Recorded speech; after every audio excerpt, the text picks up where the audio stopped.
ये कविता है जब इस साल फरवरी में बर्बर राव जी से मुंबई में मुलाकात हुई थी, 2 घंटा हम लोगों ने उनके साथ गुजारा, तो आने के बाद ये कविता लिखी और अभी पहला ही ड्राफ्ट है। बहुत याद आए बाबा नागार्जुन, इसका शीर्षक है।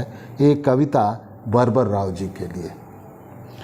घर की घंटी बजी, बाहर का दरवाज़ा खुला, सभी दंदना कर घुस पड़े, खतरा बन टूट पड़े, लगा वे दबोच लेंगे, जमीन पर पटक देंगे और ऊपर चढ़ बैठेंगे। उनका तेवर इसी तरह का था। जैसा सोच रहा था वैसा नहीं हुआ। कटियार जी, जैसा सोच रहा था वैसा नहीं हुआ। वे कहने लगे, चलो तैयारी करो, बड़े घर चलना है, सबको टाटा बाय बाय करो। मैं समझ गया उनका मकसद, इसलिए बहस करना बेकार था। एक ही पाठ को मैंने जिस तरह पढ़ा था और उन्हें जिस तरह पढ़ाया गया था उसमें बुनियादी फ़र्क था। मैंने एक ही पाठ को मैंने जिस तरह पढ़ा था और उन्हें जिस तरह पढ़ाया गया था उसमें बुनियादी फ़र्क था। मैं तैयारी करने लगा, अपनी कलम, किताबें, कॉपी, लैपटॉप सब सहेजने लगा। उन्होंने कुछ भी साथ ले चलने से मना कर दिया।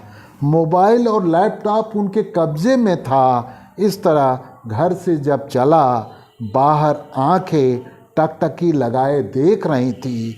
कुछ अपने घर के गेट से, कुछ खिड़की से घूर रही थी, कई दरवाजे के फाफर से झांक रही थी। मैं घिर चुका था। वे हथियारों से लैस और मैं उनके बीच अकेला निहत्था। मेरे लिए हिलडुल पाना भी असंभव था और इस घेरे से बाहर निकल आना तो और भी असंभव था। मेरी कोई भी कोशिश उनके लिए शुभ अवसर होता। मेरी कोई भी कोशिश उनके लिए शुभ अवसर होता, जिसके लिए वे हमेशा लालायित रहते हैं। और हो भी क्यों नहीं, यह उनके क्रेडेंशियल में जाकर जुड़ता है और सोने के पदक की तरह चमकता है। मैं जहाँ पहुँचा वो विशाल घर था। वह विशाल घर था। इसमें दरवाज़ा नहीं, बड़ा फाटक था। हर तरफ संतरी थे जिन्हें नए शिकार का इंतज़ार रहता था।